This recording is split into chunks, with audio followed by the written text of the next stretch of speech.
Kruglikov from the University of Tromsø, and he will tell about some examples concerning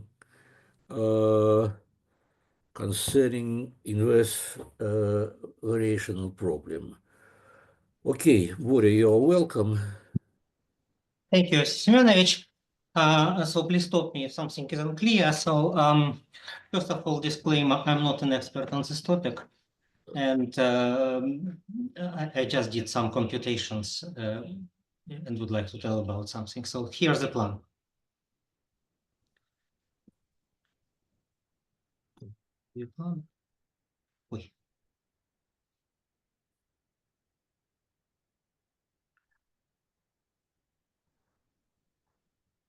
Боря, нельзя эти плашки убрать, которые слева? Чтобы их убрать. Я надеюсь, это.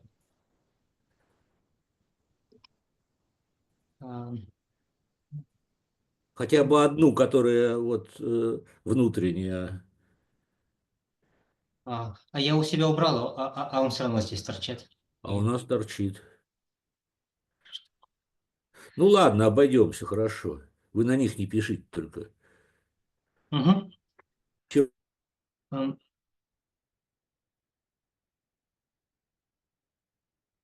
So here's my short plan. So I first will say a couple of words. What's it about? And then I will give some examples of second order ODE systems. And then give some, well, more concrete story like conformal geodesics.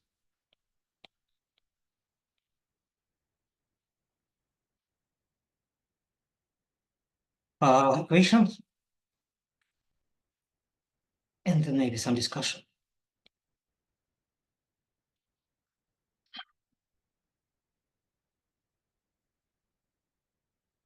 Okay, so inverse variational problem is okay. So very briefly, it's the following. So we have some Lagrangian.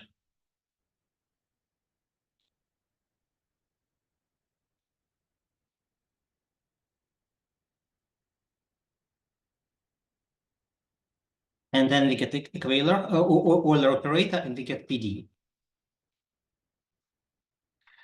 So the question is how to go back. And that's usually overdetermined problem. So whenever we are given a PD, then it's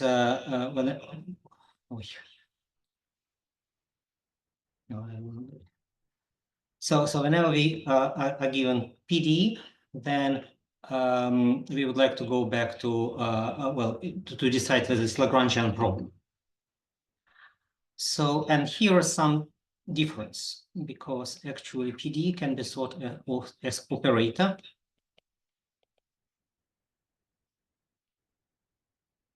Or can be thought also as equation.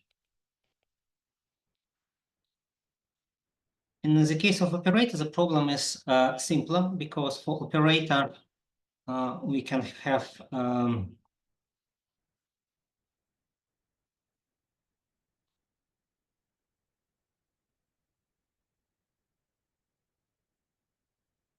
Helmholtz condition.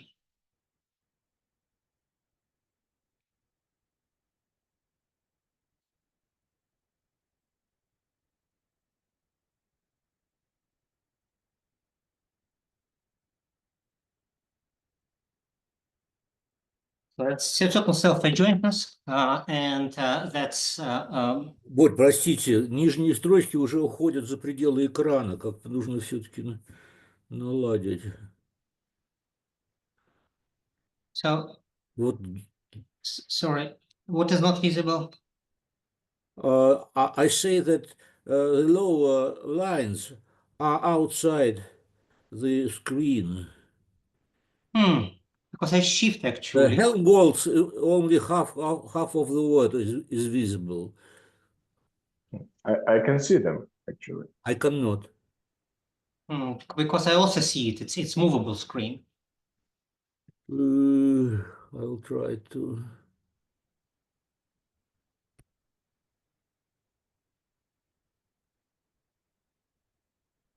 Maybe it's my problem.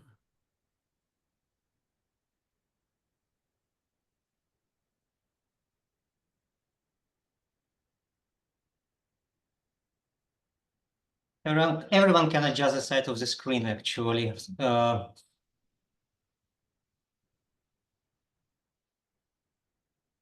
My it's better. Okay. It was Okay, my problem. okay, good. So Helmholtz condition of operators is something to be checked straightforwardly. So that's that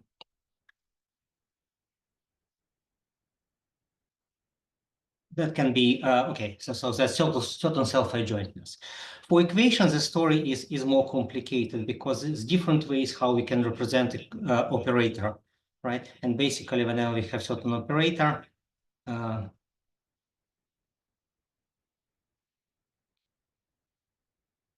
f equal to 0, we can interchange it with any other operator, where box is some invertible operator. And by doing this, of course, something which is variational can become non-variational, otherwise around. So I will show an example of how to do it, and my examples will be all ODEs. And there's, well, that's the simplest examples, but already in this case, something interesting happens.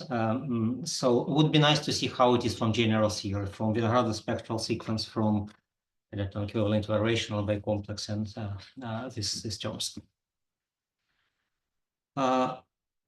Okay, so what people usually do with this thing, with this equation, so this quadro operator from the left of operator F, they call it well, okay, multipliers, right? Because basically it, let me write this down. So we have here summation I G of G, right? And that's new operator F tilde J. So this C differential operator squabble, they are some multipliers. So that's not necessarily just functions, right? So they can be differential polynomial. Well, so C differential operators, right? So the thing is how to find them, and that's complicated story. So that's discussed in certain sources, and it's not completely solved. So that's one issue. So let me write issues.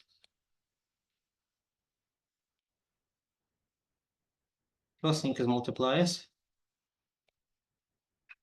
The second thing, I would like to talk about parameterized versus unparameterized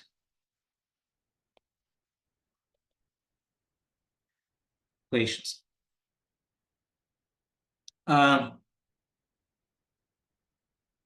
Sorry, no, well, no, not equations.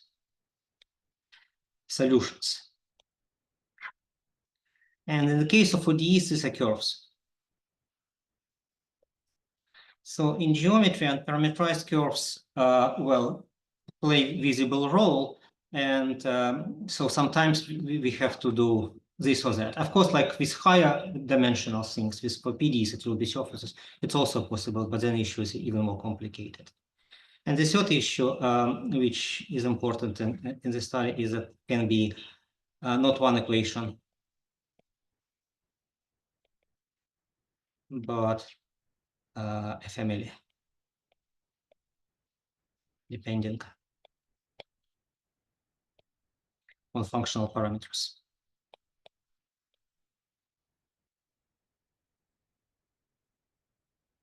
So these things usually, the later things usually do not appear in like C-spectral sequence approach, because like with application to integrability, at most there are some constants appearing, not really functional parameters. And one more thing are symmetries. Like in terms of bicomplex, there was invariant bicomplex. Okay, invariant, variational.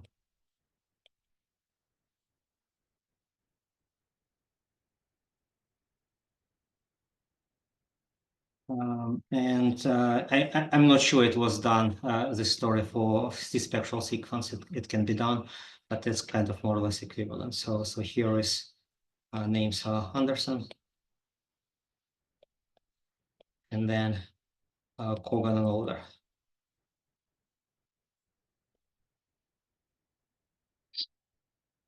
Okay, so and here let's write C spectral sequence.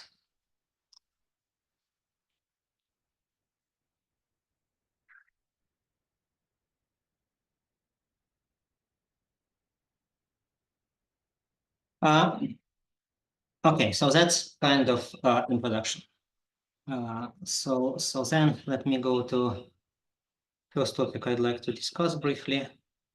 It is this one. Oops.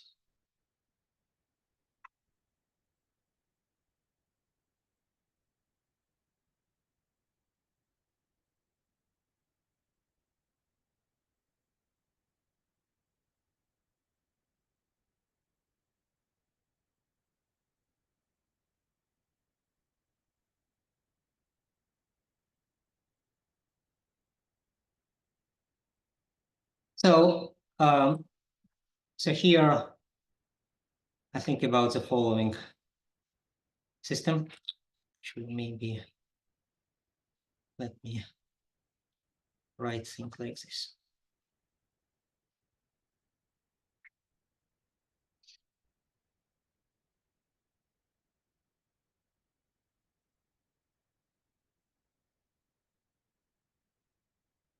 Some indices. So here nu is parameter to be eliminated, and I varies between 0 and n included. So the right-hand side actually serves as a reparameterization parameter. So that's kind of parameterized ODE system, but we are free to change parameter. So what we can do here is we can pass from coordinates x1 and so forth xn. Let's call them just x and y1, yn. And let dot be derivative of y by x. So we basically can take such system given any parameter and that starts that's changing time. For example, when h functions h are quadratic in derivatives in xt, that gives for us geodesics. However, unparameterized geodesic, because the right-hand side gives reparameterization things. It says that acceleration is proportional to velocity. Okay, that's the parameterized version of geodesics. So, example is when h is given by this.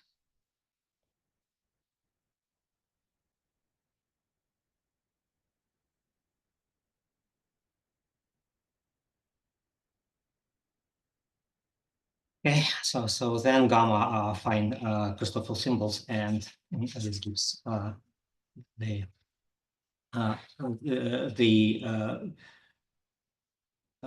specific class of second order ODEs. In general, unparameterized geodesics Okay, unparameterized solutions. These are called paths. And the whole story is called path geometry.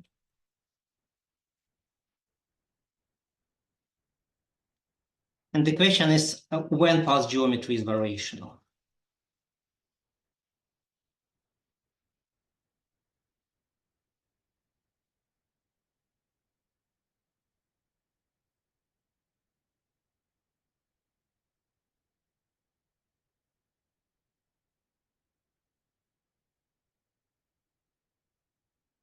So that's kind of classical problem.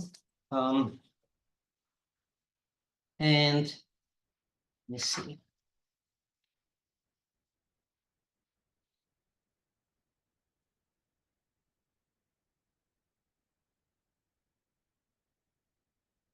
So for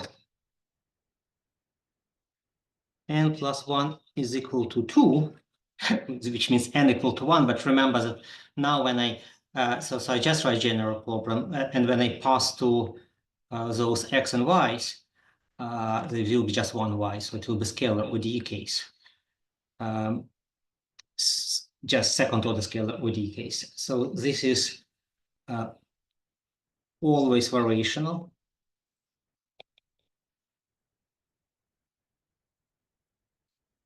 And it goes back actually to 1886. So Russian name Sonin. But publication in Warsaw Journal at that time. Okay, so that's actually not difficult to guess, because basically when we go back to problem with Lagrangian, we have just one ODE and we have one Lagrangian. So basically we go from one function in 3 variables to another function in 3 variables, and that's invertible. Okay, so that's okay. And then the problem for n plus 1 equal to 3. This was considered in details by Douglas and Davis. That's independent publications.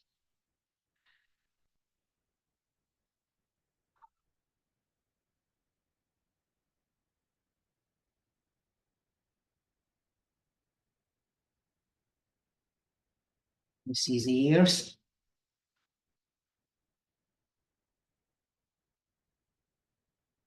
It's 1929. And 1941.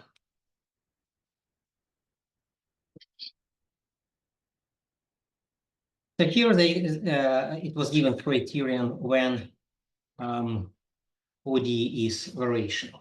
Well, but now it's system for these. So let's write the system.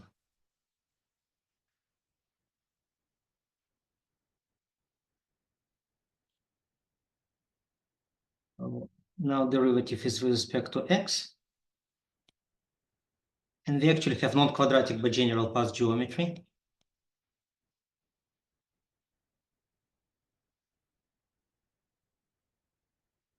And indices vary between 1 and n. So now we have two functions f, and we are looking for one Lagrangian. That's over a German system. So let me tell how this is solved. So the idea is the following. So we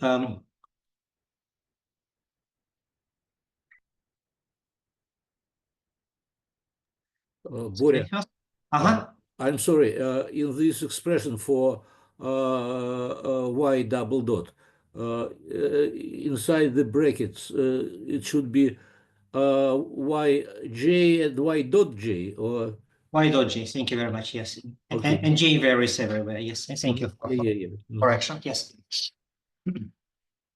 Okay, so the first thing is actually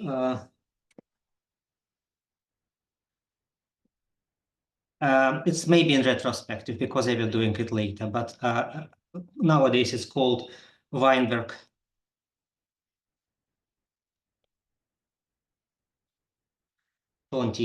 trick. So ODE has order 2, therefore Lagrangian, if exists,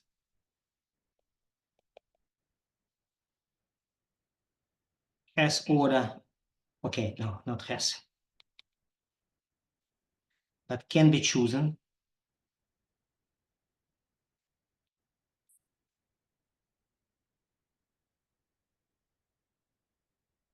of order.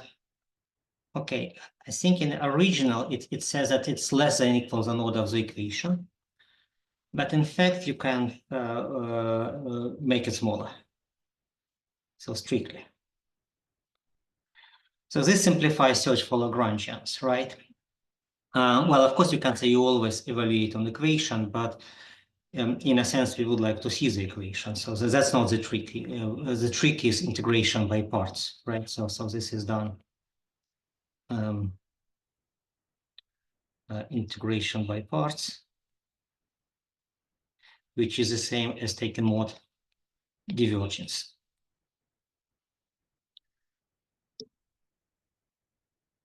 And divergence is the same as just d by dt of something. Right, where d by dt is total differential. So here it's only one. Okay, so it's not dt. It's actually x now.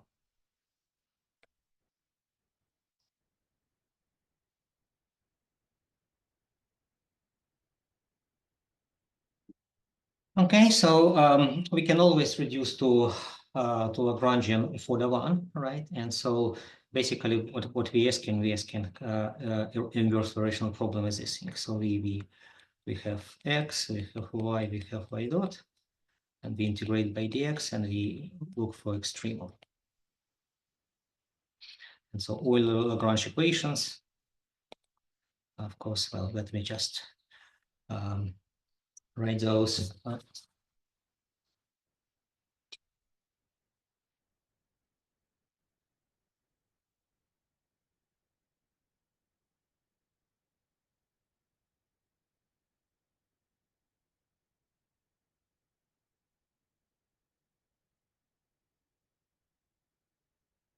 So I will not introduce special jet notation. This will be jet notation. So y dot is not really derivative. It's just jet.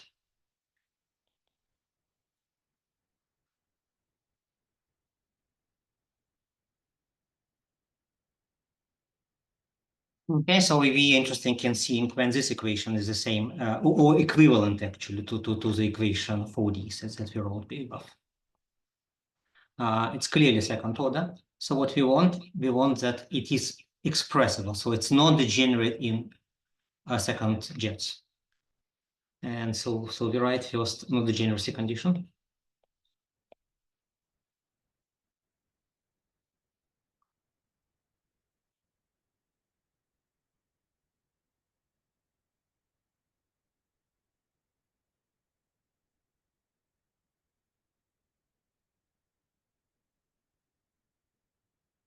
That's n times n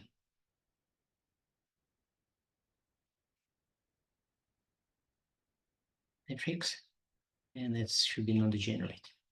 Then it means that both equations are kind of second order systems, right? So we can write that in normal form.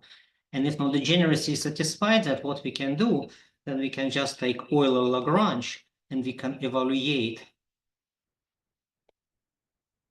on ODE system, and we want that it's be identically 0. Right? So we're not going to be looking for these multipliers. So the idea here that both equations are second order systems, so they like expressible in their main jets, and so we'll just substitute one to another, should get a unique of 0. So when things are done like this, so the Davis-Douglas system is the following. Let's introduce notation phi ij equal to this matrix. Okay, maybe I'll just do it right away there. So call it phi a b, and you see this index is down. It's not, well, it's actually like a bilinear form, and since it's not degenerate and symmetric, it's quadratic form. It's really metric. Okay, so what are the conditions? The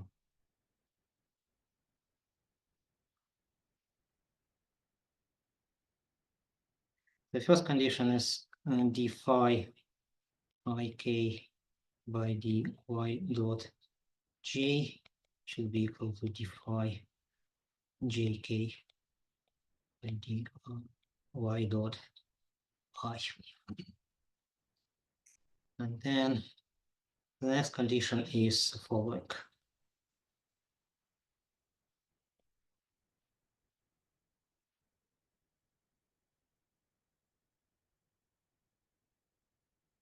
So f is right-hand side of ODEs. I had it above.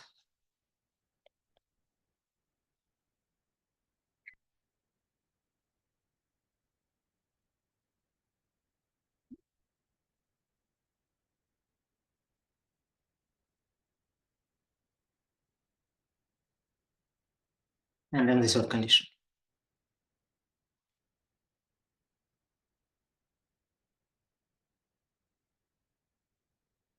So you see certain symmetry.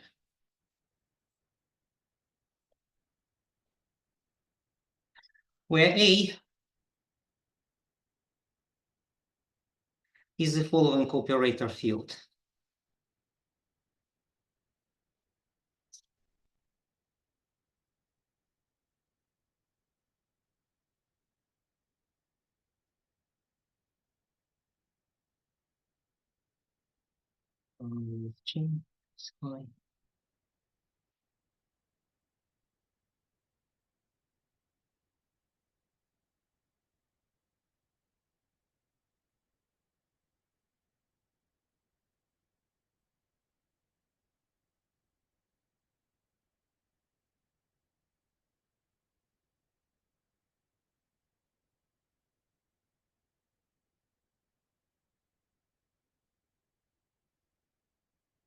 And the summation by repeated indices.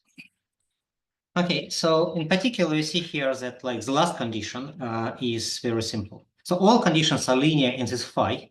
So what we're looking for this, so unknown thing here is this metric phi. Well, it's actually bilinear form because it's just linear equation for it, but we will not be satisfied in any solutions. We would like that it be not degenerate. That would be complete for rationality. Okay, so and the last condition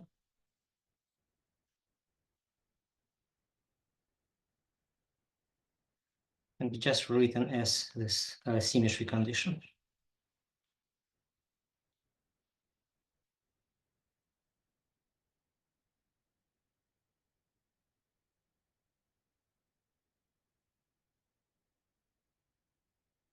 Okay. So this is a very determined system, but it's not very much overdetermined. For example, we with Matveyev, we're interested in the case when we can guarantee that the system is not variational. So basically, like we have some projective connection, which means some geodesic equation where parameterization for solution is forgotten. And then when this system is not variational, or actually, can we just say that like generic such systems are not variational, and what means generic, to specify what means generic. So then what we notice from here, I mean, Douglas goes in dimension when n is equal to 2, when plus 1 is equal to 3, like curves in three-dimensional space, unparameterized curves in three-dimensional space, or past geometry. So he was interested in equation when it's variational, it was complete answer. So there was some branching and a lot of specification. So this was never done in general dimension. But what we can notice from here, actually, that this condition imply very similar condition for some derived operator. So this A is an operator field, actually, right? So at every point, well, it depends on coordinates, so on solution, it's operator in tangent space. But in general, it's non-integral. Its Nine-Hayes operator need not be zero. So you can consider derived operators from it. So what we observe is that actually if you produce derived operator, that it also satisfies the symmetry condition.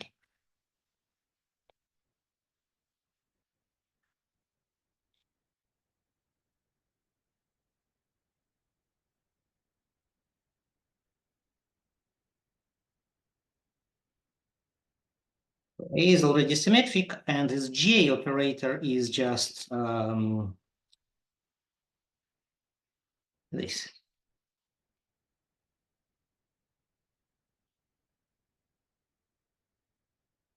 And that's already enough, but in principle, we can continue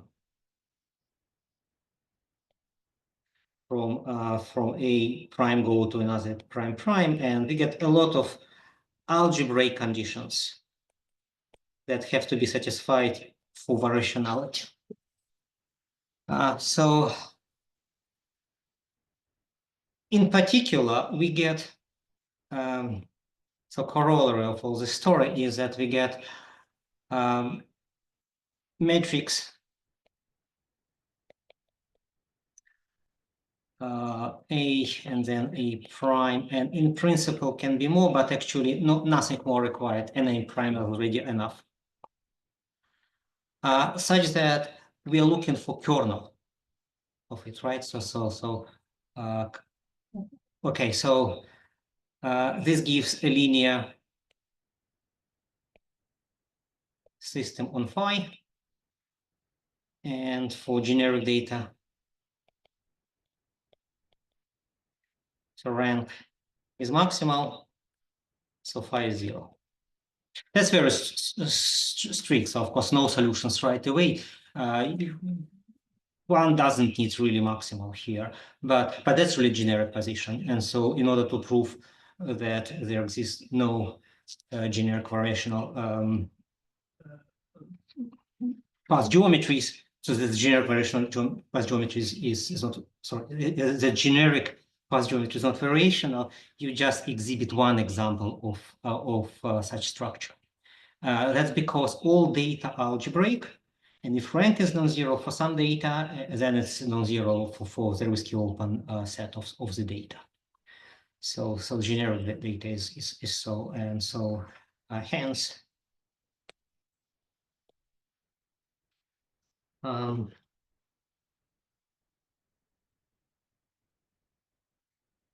generic path structure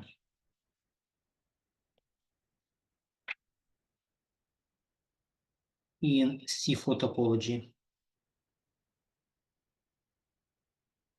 Okay, for n greater equals 3, and actually for n equal to 2, we need second derivative of matrix A. And C5 topology for n equal to 2 is not variational.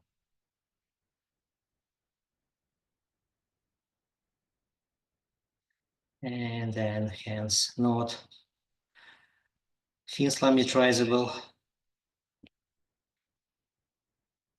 These things were also considered in the literature of Finsler geometry, and hence just not just metrizable.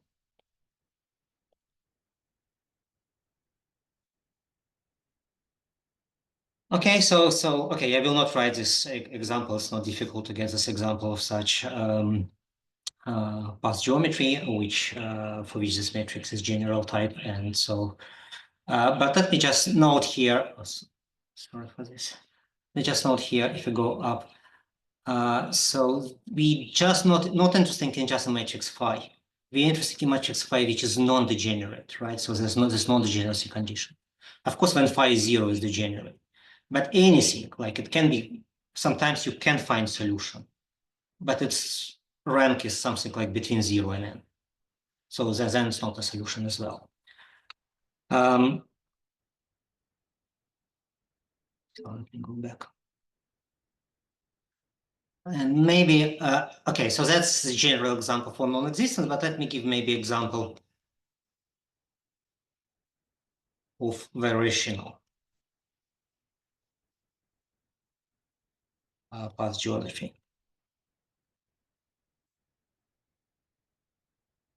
And in fact, I will take for path geometry a particular case of projective connection.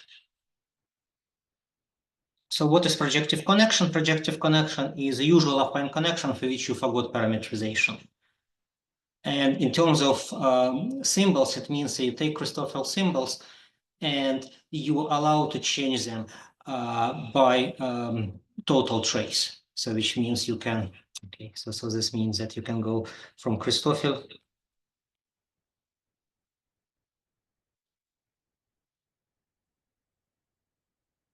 to Thomas.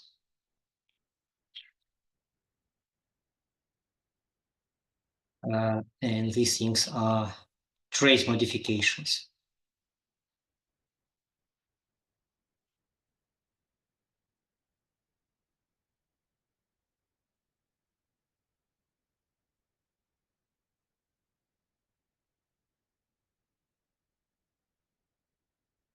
Gamma is symmetric in lower indices, so when I write lower indices, it doesn't matter which one I do it.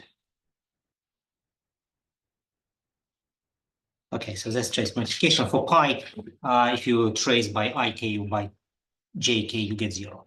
So that fixes the freedom of reparameterization. That's just coordinate expression. It's also possible to do non-coordinate. Okay, so let me give this example. So the simplest, of course, if I just take everything 0, you'll get a flat structure. But the simplest non-flat is the following. And when I say simplest, it means that we take projective symmetry algebra and it is next maximal, not maximal, but submaximal in dimension. So in terms of Christoffel symbols, the Egorov connection is given by this thing. And all others gammas vanish. Okay, so gamma 2, 1, 0, gamma 1 to 0 as well, because it should be symmetric. And that's it. We don't need to do trace modifications of gamma. We can write pi, so it's already Thomas. So for this, the corresponding ODE will have this form. So it's a bit more complicated. So here it's very good with these Christoffel symbols because it's just basically one non-zero Christoffel symbol. So pretty compact form. But equations become big. So they become cubic, which is still not too bad. Because when you see cubic, well, you still think, okay, that has potential to be linearizable. And they are.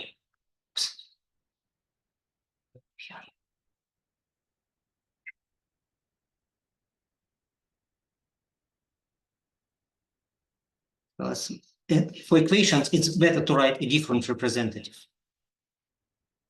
And so right representative for equation is the following.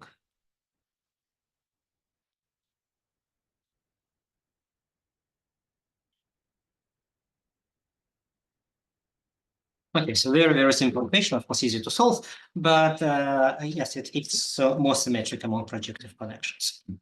Yeah, upper indices are not powers, upper indices are indices.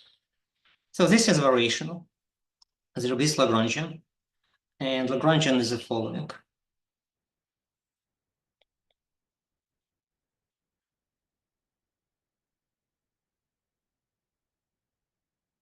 So this is a non-standard part, and the rest is standard, as if we just solve equation for standard lines, right? So for standard lines, of course, it's Euclidean metric, but there's something modified in the beginning.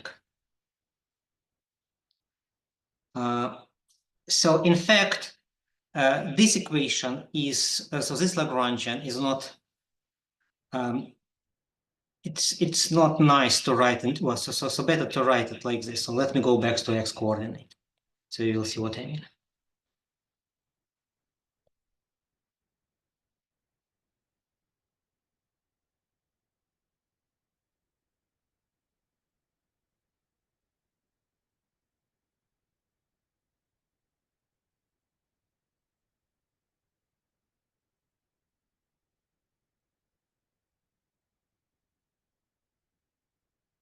This thing is one homogeneous in velocities. Because with y, the choice of time is kind of strange because we take time first coordinate in our space for time. Of course, we can always represent curve as graph. All n coordinates depend on coordinate. Okay, not first 0, but it may be not proper time. So with this choice is reparameterization invariant.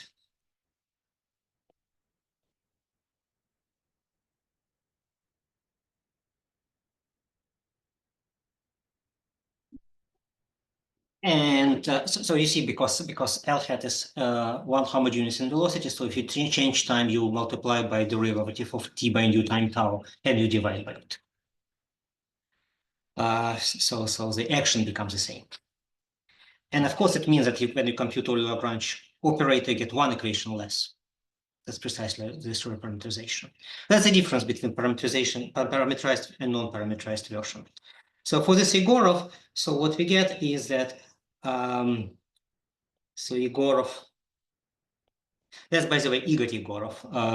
Well, there's several different Egorovs in Russian mathematical culture. I know at least 3, and that's the one from Penza publications, like from 50s to 80s of the previous century. So this so Egorov projective structure connection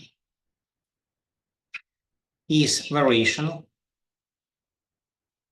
So exists Lagrangian, but this Lagrangian, if you see, it's not, well, it's not convex in velocities, right? So, but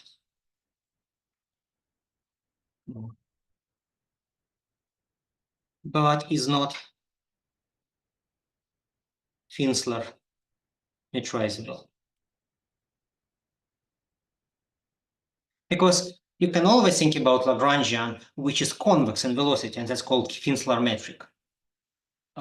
And of course, it's not degenerate, and then you can produce corresponding second order equation for it. Or you can even think about Lagrangian, which is square root of quadratic form as for metric. That would be called just metrizable. And that Egorov is not metrizable, it was known. There's at least 3 different proofs that I know, but also we indicated it's even not metrizable in weaker sense. But it's still variation. This Lagrangian, though, is kind of special. You look that we have division by derivative of the 0 coordinate, well, which is x in previous notations. So which means it's not everywhere defined. So Lagrangian is function on tangent space, but it's not defined for all velocities. So it actually blows up in certain directions. So Lagrangian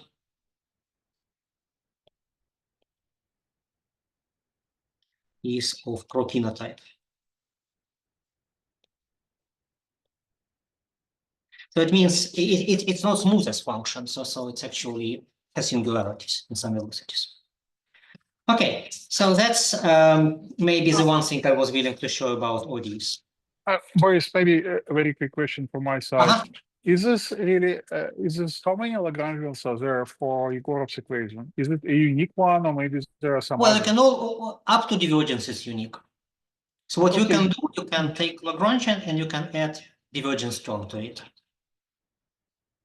But this thing, then you can see that actually it cannot change. So you can still control this so that Lagrangians is of first order.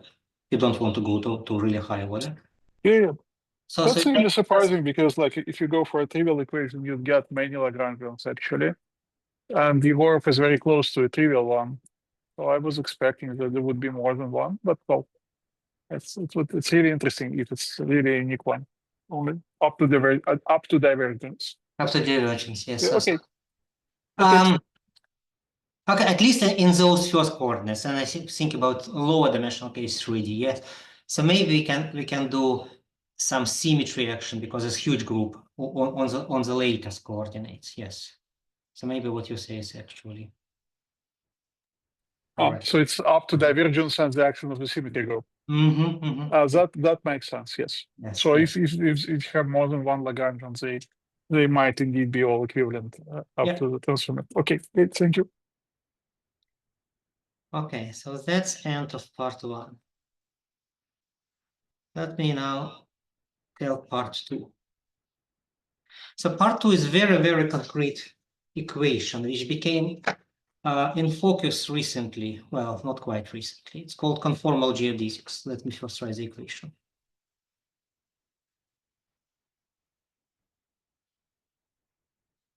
It's also OD, okay? But now it's an OD of third order, right? Second order OD is classical. It's at least standard. Well, okay. So what is the data? The data is manifold, okay, dimension n, and metric. You can think Riemannian or actually pseudo-Riemannian, doesn't matter. And then take conformal class. So you allow to multiply metric by non-zero functions. And all of these metrics will be the same, like the same conformal class. So to write an equation, I choose a representative metric. So G will be given. Okay, so let me write the equation. Nabla will means Levi-Civita connection for this metric. U will be x dot. Okay, so no, maybe that's not good. So let me just first write. So x is curve. Okay, probably I have to also write some indices, but I don't want to write indices actually. So I'll forget about indices. No, just I'll remove them right away. U, by some reason U, I actually don't know why U. Why not V? That's called, okay, that's velocity.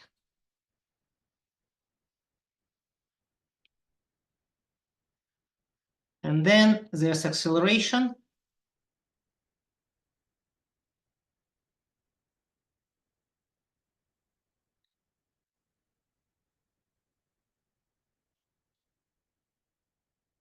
And then, well, we may differentiate one more time. And each time we differentiate long curve, right? I think that's called jerk.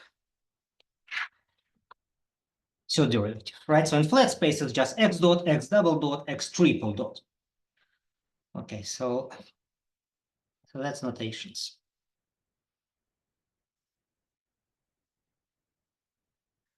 So the equation is the following.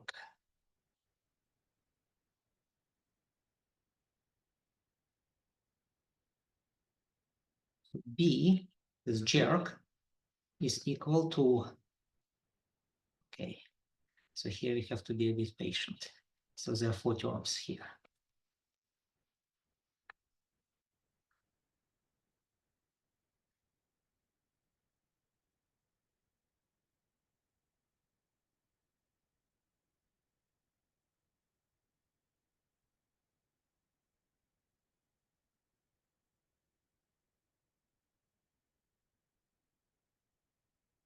So here, P is Coulton operator, which means trace modification of region.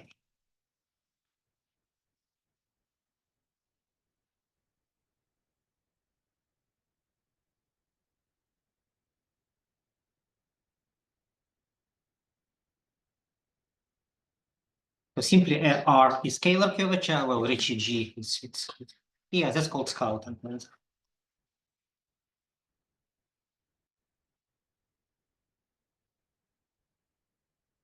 And P sharp means okay, so P has two indices down, so it's form, and P sharp means we erased one index, so it's operator, and we erased it with metric G. So if metric is Riemannian, there's nothing to add here, but if metric is Lorentzian or pseudo-Riemannian, so we assume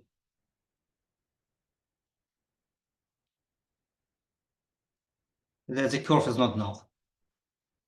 And we fix, for example, it's space-like or time-like, right? So we make one choice. We don't vary this. Okay, so that's equation of conformal geodesic.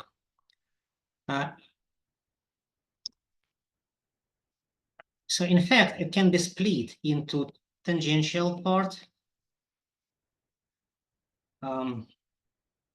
So this equation, like history, maybe very briefly.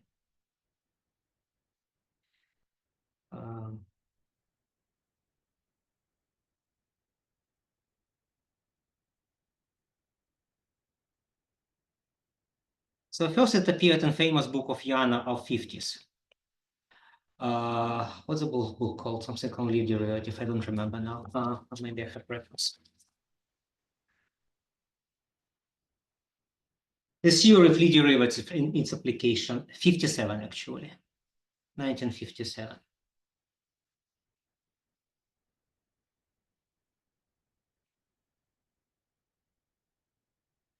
And then it appeared, and it was purely mathematical story, so it was forgotten kind of soon. But then Friedrich and Schmidt, well, okay, I have to write which Friedrich. Okay, so Jana, that's clear which Jana, it's K Jana. Maybe I have to write still. But then there was Friedrich, H. Friedrich, and B. Schmidt.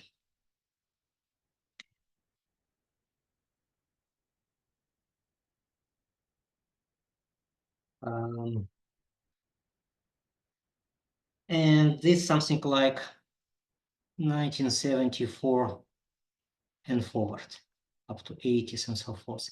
And this thing appeared in Relativity. So then it actually became important in applications. And why so? Because basically you would like to see how geodesics behave in spatial infinity. Right, so you are in 3 + 1 dimensional Lorentzian space, for example, and then you would like to see how astronomers see kind of these things at spatial infinity. So they were studying this. And then, okay, maybe I add a bit more. So there's Boston. Oh, sorry, no, not Boston, no. Bailey.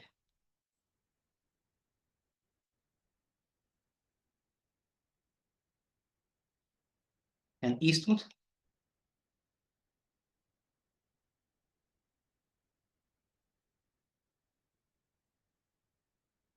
Uh, 90. And this attract already back mathematical community.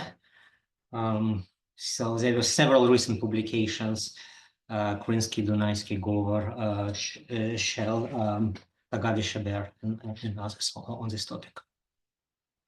Okay, so in particular, Bailey and Eastwood, they split equations into two parts. So the one part was tangential, and this is U dot B is equal to, okay, let me just write it. So that's scalar equation.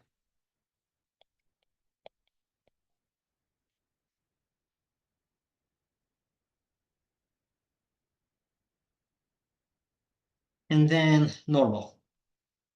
So normal direction well defined in conformal sense.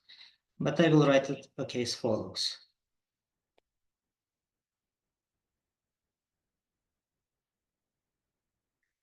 So whenever we see symbols like dot, it's just usual metric, but we still think we are in general space. It's Riemannian metric. Okay, I don't know why I write this like this. So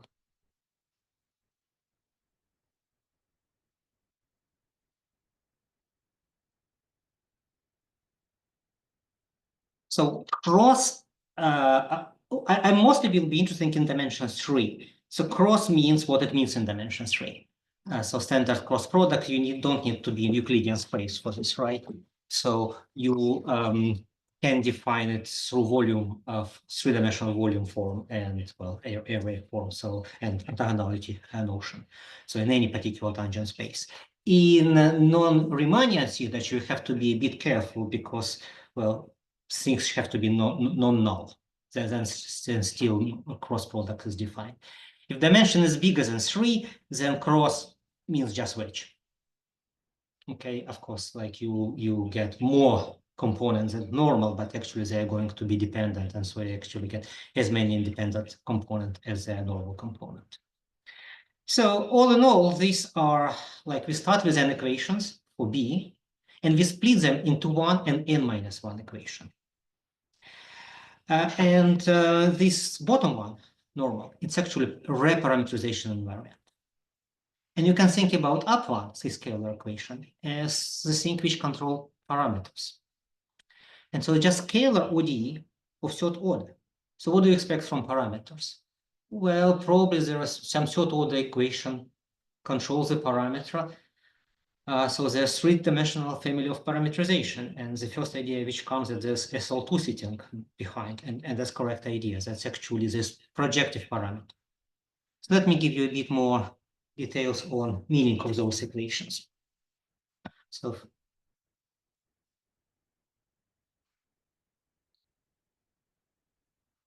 remarks. So first, a curve. Okay, first of all, of course, the equations are complicated. What does it mean, a solution of this equation? So a curve is a conformal geodesic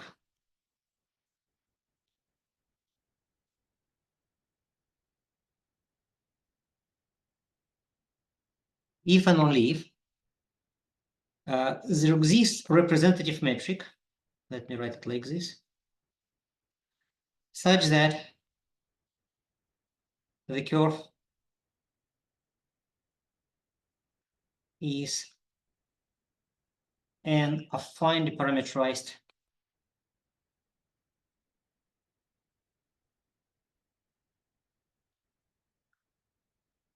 So now we can choose parameter, and it will be a affine parameter for geodesics of G. Okay, so it's actually geodesic of some representative metric. And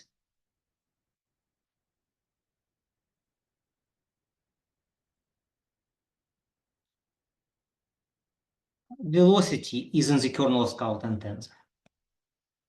So the second condition, of course, is a bit more technical. So the Scout and tensor changes in interesting way when you, okay, so let's see, let me write it down. So when we do change of metric,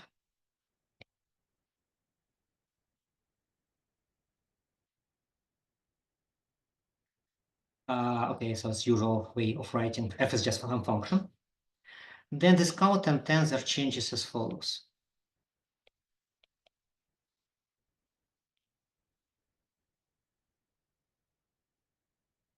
Hessian is just matrix. I write, well, it's actually bilinear form.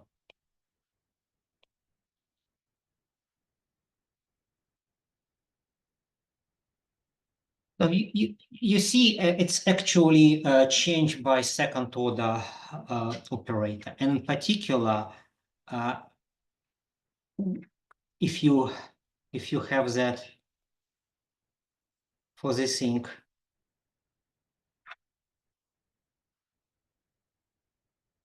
after change that you get that velocity is in the kernel, then of course it means that this determinant is 0, right? You have non-trivial kernel, and that's Monge-Ampere equation for this function f.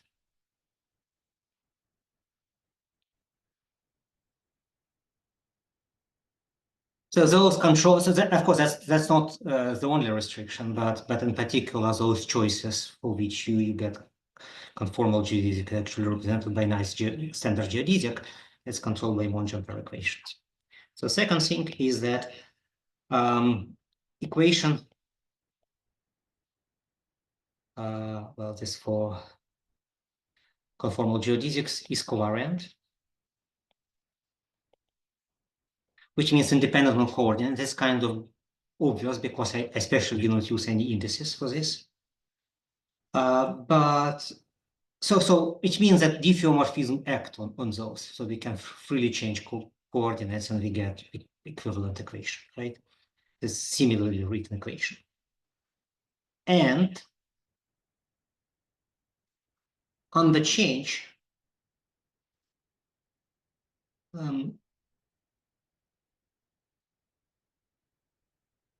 and preserved on the conformal rescaling.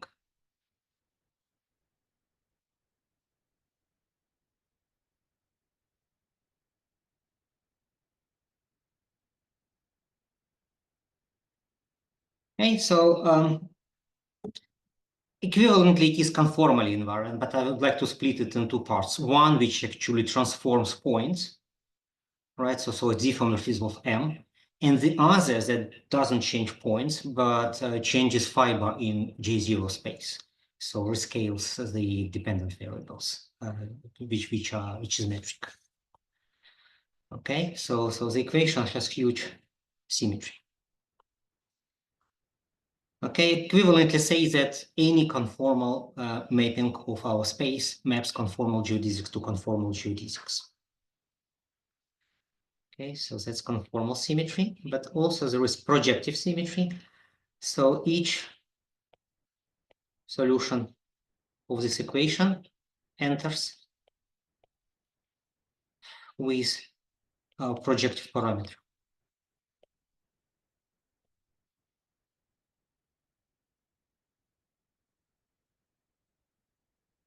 Which means that we can do change of parameter,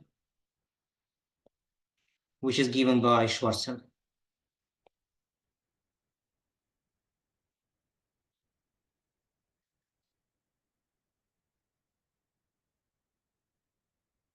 So that satisfies the Schwarzer equation. So if parameters satisfy Schwarzer equation, then we get well, that's kind of fixes the parameter. Okay, so there's preferred system of parameters. So there's two ways to look to the equation. So one way we can look to parameterized equation, which is top equation written here. Or the other is to forget about tangent direction and look only to normal direction, and then it will be no parameter at all. So it means you choose any parameter you like. So either you have three parametric space of parameterizations. Okay, so space of parameters depends on that's called projective parameter. So just to compare the usual affine geodesics, they have affine parameter, right? They have two constants there. So you can shift and you can scale. And if you talk about metrics, then of course you can always use pin down scale so that the length is 1. Then you have only one parameter left, like initial point on the curve. But here there are 3. Or you can do unparameterized geodesics. Then actually we can play the same trick as 4Ds. Just choose one of your coordinates and express all other coordinates through this one, and your curve will be given as graph. Okay, because then it doesn't matter which parameter you use. Okay, so that's the properties. So now let me maybe say the main theorem, which I'm kind of talking about. So main theorem. Go back to blue.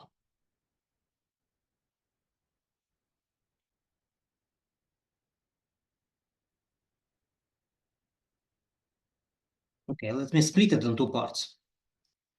So the equation for and I'm okay, that's 3D story. Everything will be 3D in this theorem. We cannot go down actually. Well, we can, but it's not very much interesting because like conformal structure in 2 dimensions are locally all the same. It's just complex stories. It's just complex analysis, one-dimensional complex analysis, right? So then it becomes kind of a bit trivial. Higher dimensional story, I'll say a couple of words at the end.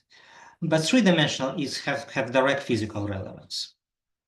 Okay, so the equation for unparameterized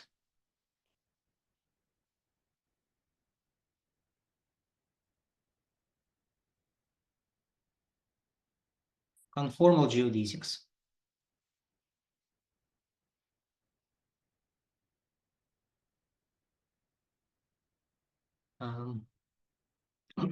is variation.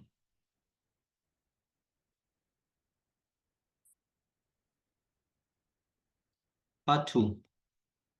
The equation for unparameterized,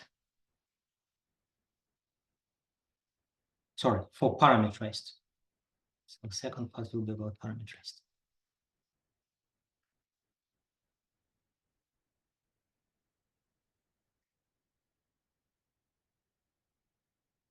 Conformal geodesics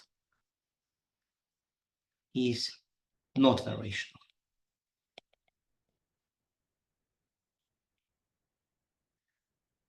I have had to say it from the very beginning. It's joint work with Vladimir Matveyev, Vladimir Sergeyevich Matveyev from Jena, and my PhD student, Weinan Stenneker.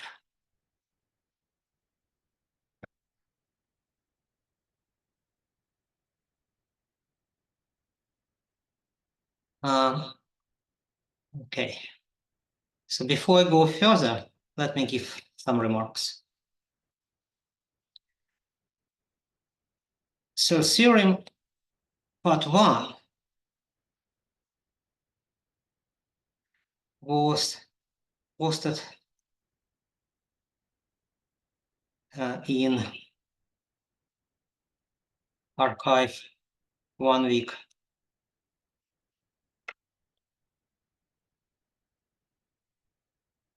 prior to our posting, 2 hours by Tajichi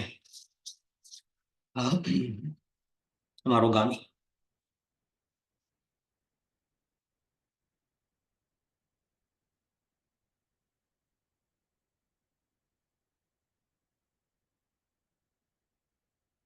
Japanese mathematician, and his approach was the following.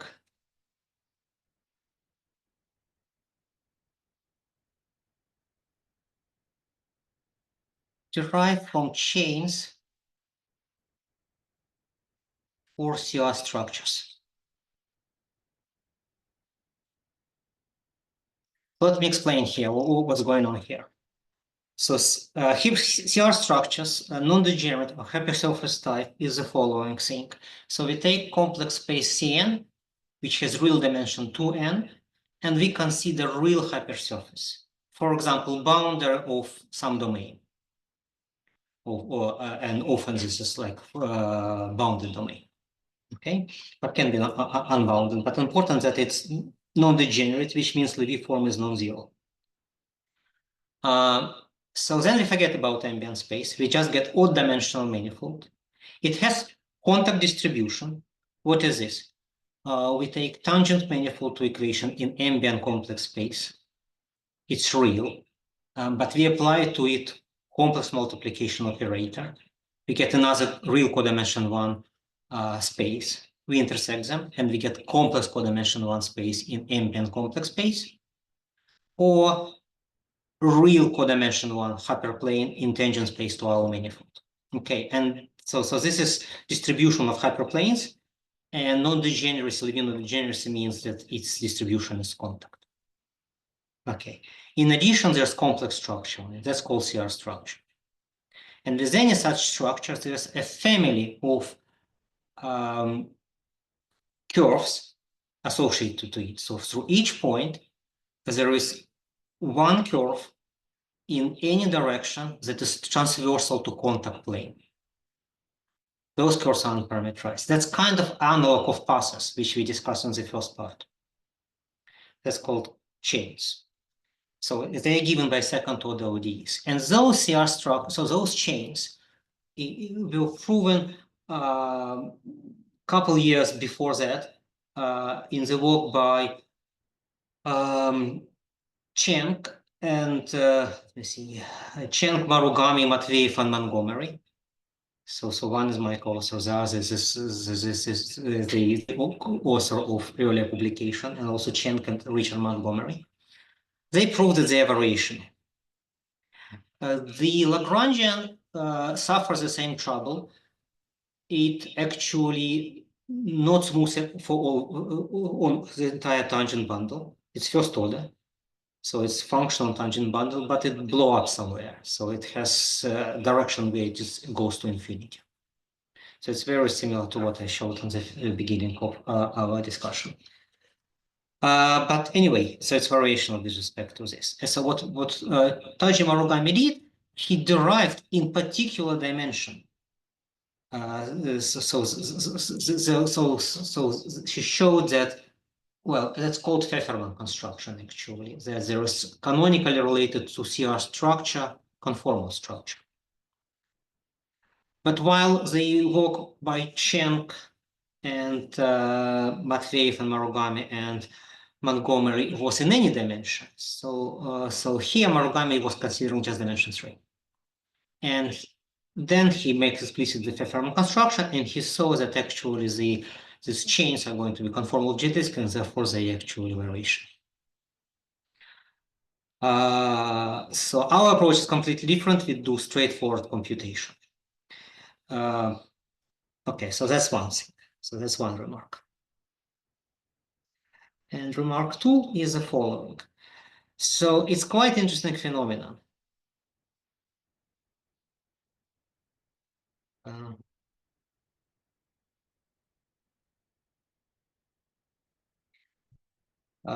So that if we do unparameterized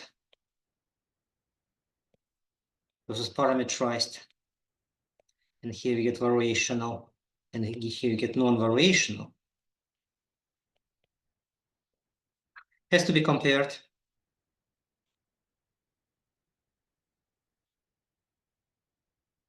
with Riemannian situation or pseudo-Riemannian.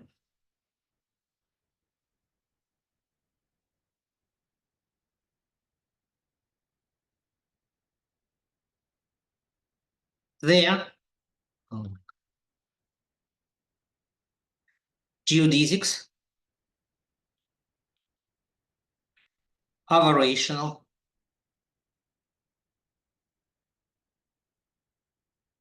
both as parameterized. So in this case, Lagrangian will be simply the action, right? So length of velocity, right? Well, sometimes people write 1/2, but usually for Hamilton, they write 1/2, so no, try 1/2. And unparameterized.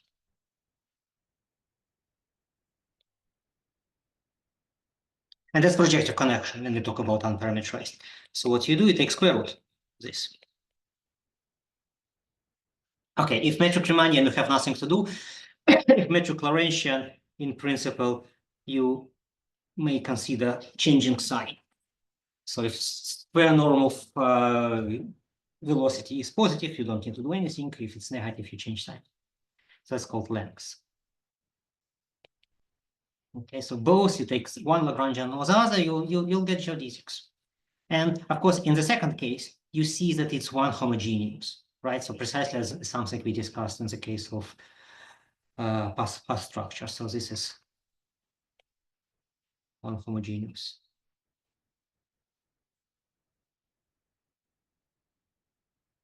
In velocities.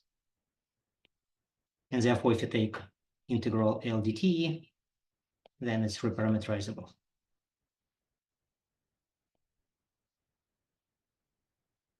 So you can take any time in particular. You can choose first coordinate this time. Okay, and of course, if it's parameterizable, then get one less equation. And if we go to the very beginning of my talk, that's its right-hand side, when we see acceleration is proportional to velocity with unspecified coefficient. Okay, so maybe let me briefly tell you what is Lagrangian.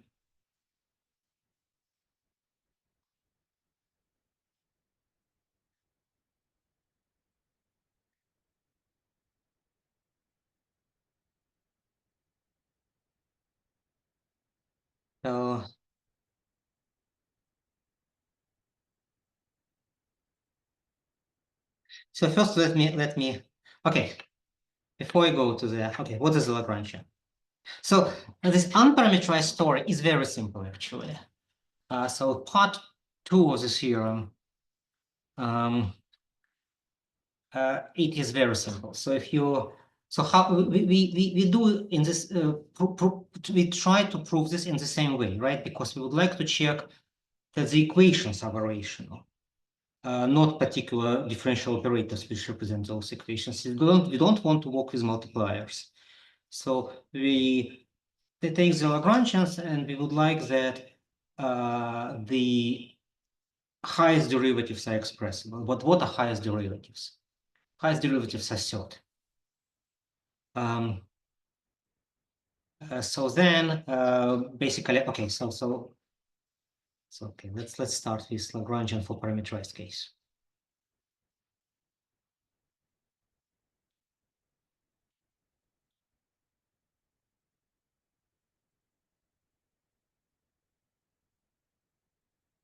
So we use the same Weinberg trick, and so Lagrangian will be of order less than 3.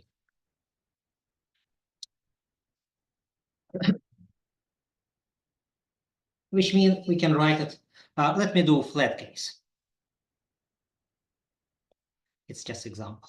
I will generalize to any case afterwards. The reason I would like to write things just with dots. So Lagrangian has to be the following. Okay, so it depends on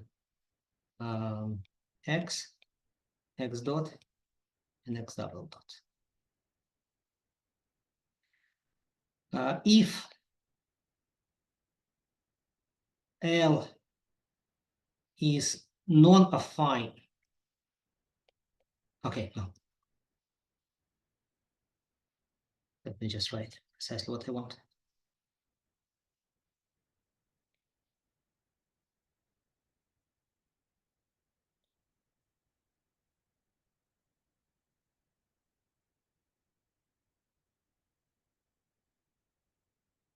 If for some indices A and B, this second derivative, which was pivotal in the discussion of second order ODEs, is non-zero.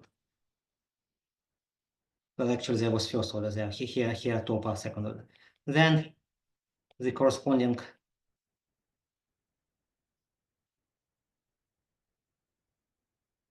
Euler-Lagrange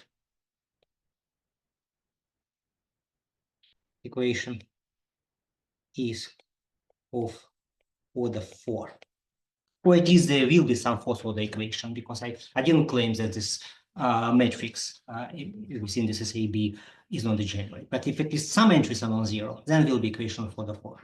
But our equation is of order 3. So here it's very important that we would like to get absolutely the same equation, not its differential corollary. So let me explain why. Because in initial works by Bailey Eastwood, they actually commented that there exists some Lagrangian for which conformal geodesics are extremals. But this Lagrangian is precisely such that this matrix, which I wrote, second derivative of L by x double dot A x double dot B will be not general matrix. Yeah. So actually will be fourth order system. So its solutions are not only conformal geodesics, but more. So in flat case, what is the story about flat case actually? So in flat case, conformal geodesic equation can be easily solved. Maybe I don't have time for this, but let me just leave it as exercise. So we go back to two equations. those. Parameterize are actually a bit more complicated. So of course, flat case, you just take representative features Euclidean, for example, then p equal to 0.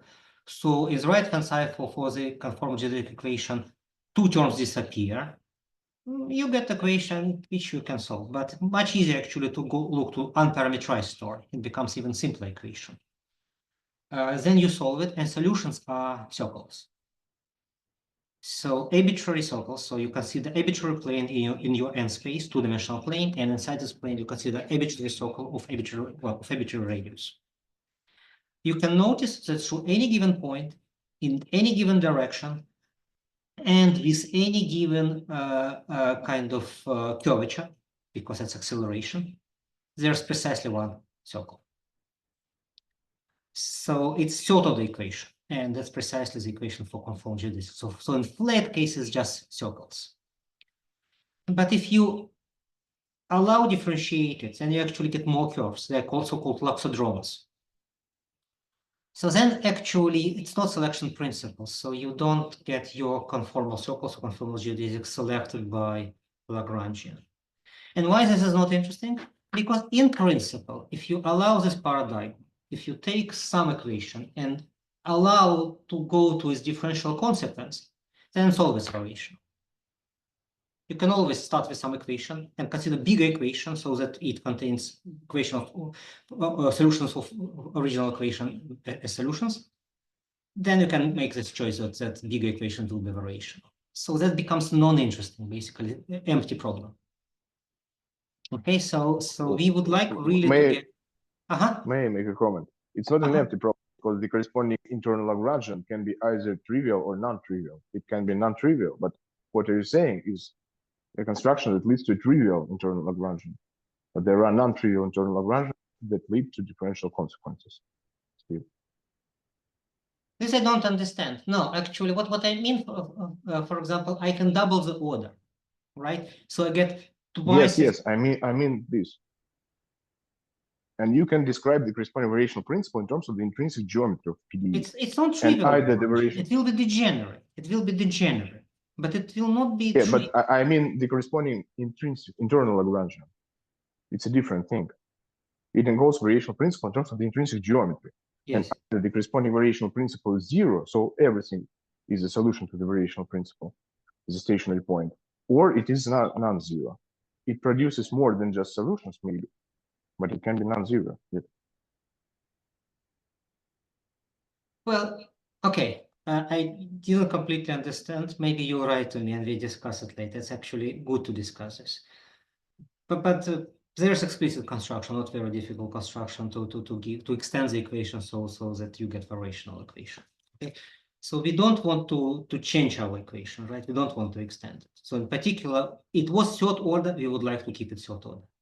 So then it means here that the Lagrangian has to be affine.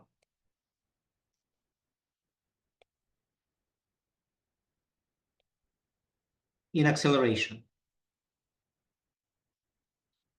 Okay, so something like this, L0 of x dot plus summation Li of x dot x double dot I. Okay, that's not enough. So now actually we can take this and write, for this form, write Euler-Lagrange equation, right? It will be third order, but that it doesn't drop the third order. It's actually certain condition, certain restriction on this Li's. Namely, the matrix of the system. So we take Euler-Lagrange equation of this L, right? And I would like to consider its matrix by triple, because it will be third order. So I consider it symbol, right? So because in third order it will be actually affine. I just take coefficient of those sort of things. Okay, I probably have to introduce something like A here, B here, right? So it's n times n matrix, but in our case it's 3 times 3. Okay, no, it's n times n matrix, so that's important. So this is Q. So in particular, the determinant is equal to square of something. The something I call Pfaffian of the same story, right? And that's what should be non-zero. That's non-degeneracy condition. So see here, non-degeneracy is not standard one because by top derivative it's actually affine, right? So it's nothing like convex or but non-degeneracy means that Pfaffian is non-zero. Okay, that's this non-degeneracy condition here. And of course, when we are in dimension 3, so Pfaffian is zero. Because any 3 times 3 matrix is actually degenerate. Well, it's Q-symmetric. Well, this matrix of SO3, right, is degenerate. So parameterized version finishes here. So that's kind of very trivial proof of part 2 of the theorem. But for part 1, remember, so we do reparameterize thing. So one equation drops off. So instead of 3 times 3 matrix, we get 2 times 2 matrix. And yes, it's Q, but generically it's non-degenerate. So everything is okay here. Okay, so let's go to part 1. So unparameterized story. Yeah, so there's nothing special about flat not flat here because the essence here is just that odd size skew matrices are degenerate.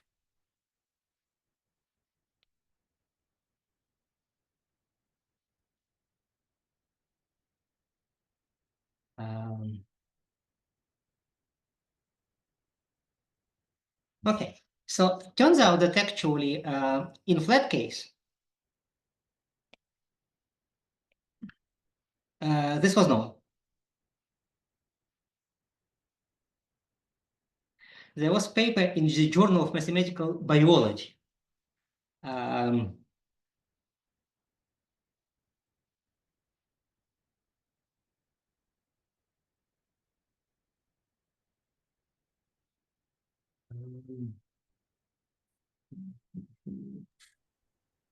2014. When people actually produce Lagrangian. So Lagrangian is the following. Okay, I'll write it in a bit different terms. That's the people over there wrote. I write it as follows: L times V, but it's more or less the same, divided by A squared. So L is length, no square of length, just length, right? A is area. So what is this? Okay, we write it through Gram matrix. We can actually write it as follows. The simplest way to do it is as follows: U cross A absolute value. Yes, so it defines actually not necessarily Euclidean, but they did in Euclidean space. So, but also you can do it through Gram matrix. So because it makes it easier to generalize afterwards. Yes, this thing is because we want to generalize afterwards to a arbitrary case, right? So we do it through Gram matrix.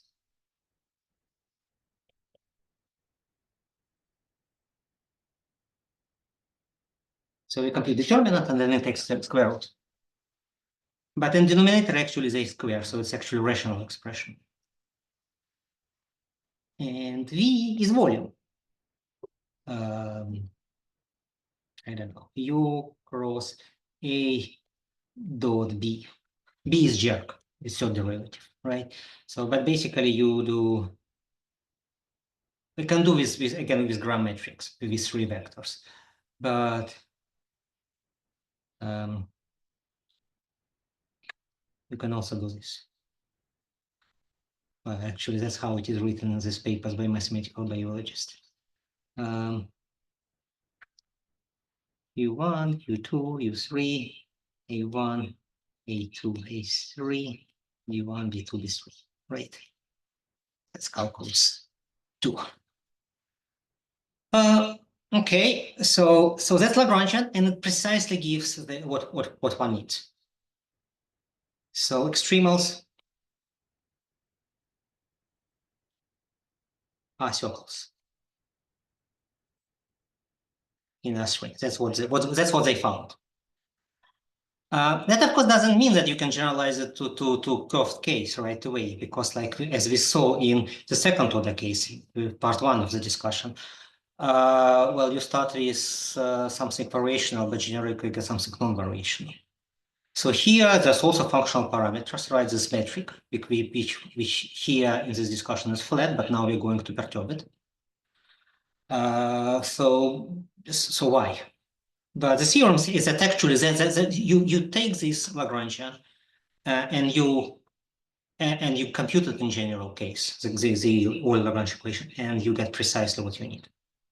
Note that actually this Lagrangian is affine in secondary. Well, actually, it's not precisely the Lagrangian one wants, right? That's so this thing is third order Lagrangian.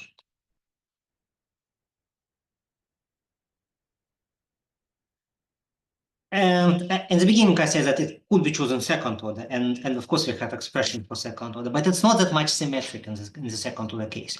You can drop the order, and you get something which is affine in acceleration, but it will not be that symmetric in this story.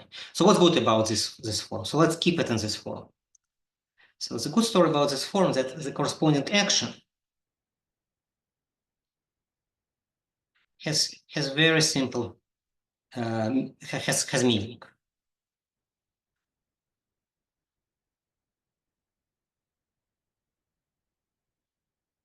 So in terms of metric geometry, it is this.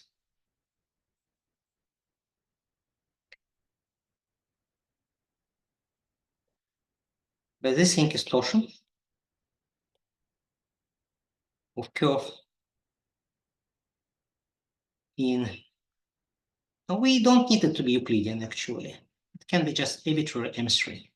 Because of course you may think about R3. Because then there's Frenet area formulae and this curvature and torsion and other stuff. But it need not to be flat. So you can have generalized Frenet area in arbitrary manifold. Okay, and then there's also torsion of this. And of course, this is just invariant differential.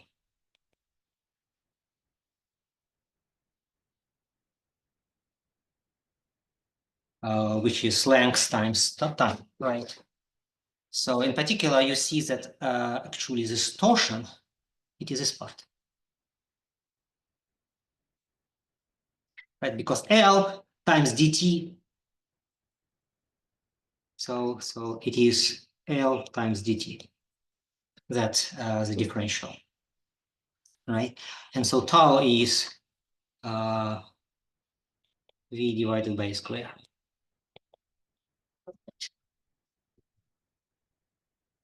Okay, so everything is very explicit here, but computing and checking that this thing is actually conformal geodesic in general case is quite an exercise.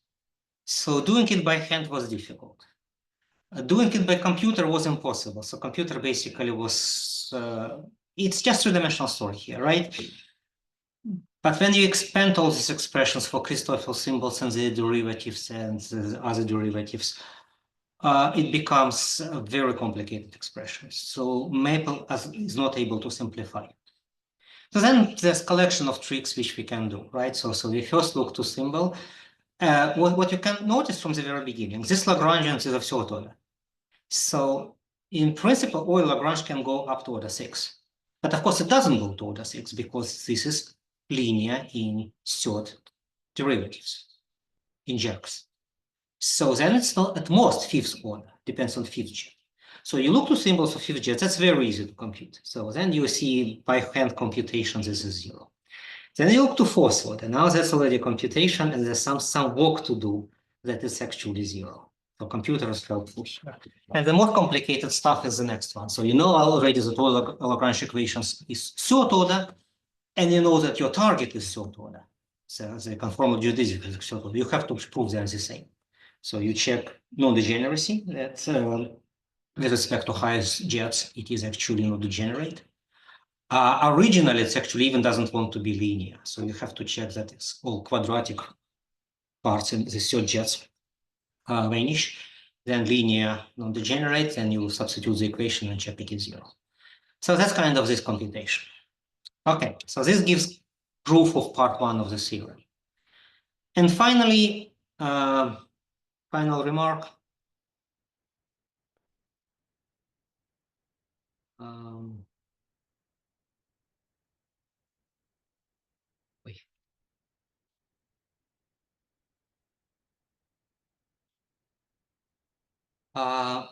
Action is conformally invariant.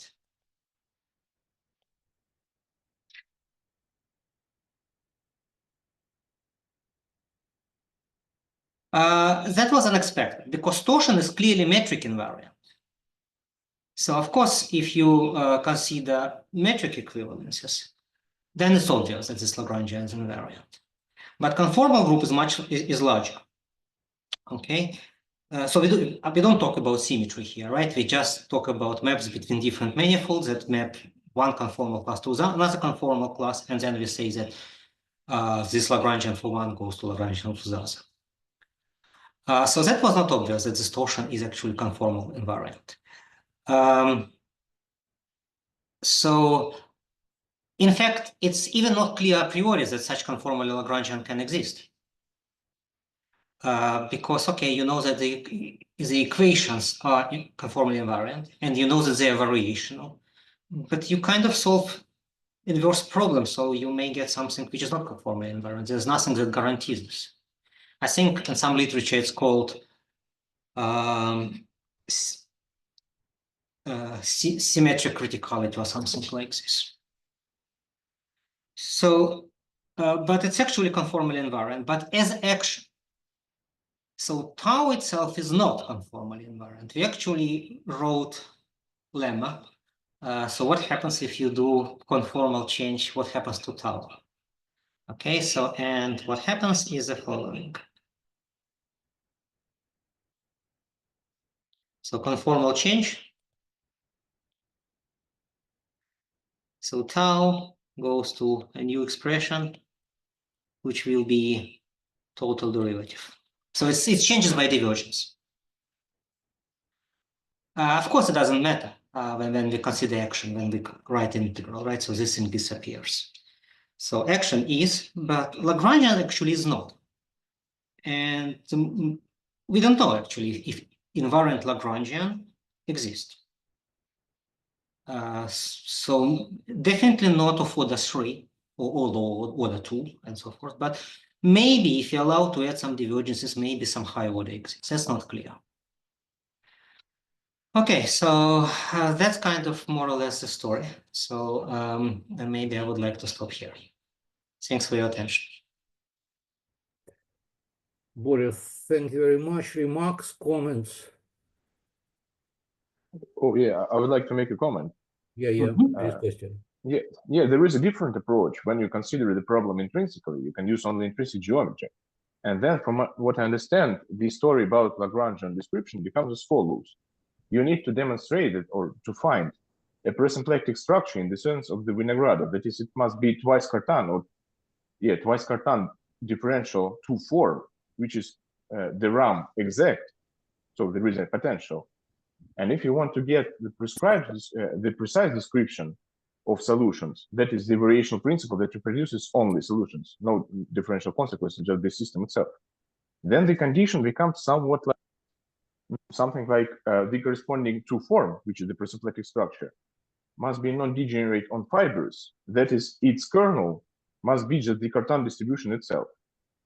This is more or less precise description of all variational principles reproducing the system itself, not its differential consequence. Okay, so do you does this apply to unparameterized equation? Yeah, of course, yes. I don't think that this approach is better than yours. Definitely, I don't know. It's just maybe you can find it interesting or something like that. I would find it interesting if I get a bit more details on this. I would like to see it actually how it is. For example, if one would like to compute conformal GDEq, for any other reasonable, interesting invariant equations in 4D, then computation becomes unmanageable, basically. Yeah, maybe using this approach they are manageable, or maybe not. I Yes. don't know. So what we did, like with my student, he's finishing now work. Soon should become available. So we used the approach by Kogan-Olver for kind of invariant variational by complex. The story is there that you, well, I mean, as I use a moving frame, I would like to kind of bypass doing this because that's not completely invariant actually. But okay, the story is that you get in invariant term certain Lagrangian, but you have compensation terms there. They call it Hamilton operator. So you work in differential invariants. So this will be your dependent variables. And then you will also work in some forms, like invariant forms. And you will have invariant derivations. So everything which you work in usual non-symmetric case. You can try to write Euler-Lagrange operators in these terms. It will not correspond to Euler-Lagrange of original, well, like of coordinate Euler-Lagrange. There should be compensation. They call it Hamilton operator. That's a very important thing. So it would be nice to understand if this can be seen from the, like, yes, from this, what you mentioned, from Lagrange sequence. Yeah, I think what I mentioned is way simpler than this approach, what you described. You just get some linear overdetermined, highly overdetermined system of equations plus non-degeneracy condition that some determinant must not vanish. Let's have a look at this. Let's maybe keep in touch because that's interesting remark, and I would be interested to see if it can simplify something or not. Because yeah, okay. Because of course, it is complicated, even in the flat 4D case, right? And of course, we are doing a more general case when the metric is arbitrary. So yeah, yes. I mean, maybe from computational point of view, the overdetermined system is not that simple. Well, I think it's better to discuss it with you two. One by one. Yes. Yeah. Oh, yeah, thank you. Yes. So please write me, and Kostya, write me. We'll discuss in the next days. Yeah, of course. Thank you. Thanks for remarks. More remarks, more comments. No, well, Boris, thanks. It was interesting. So next Wednesday we meet physically in the independent university. I invite everyone who can come to us to come. Indeed. And thanks for visiting us, and meet in 1 week. Goodbye. Thank you. Thank you, everybody. Goodbye. Thank you. Goodbye.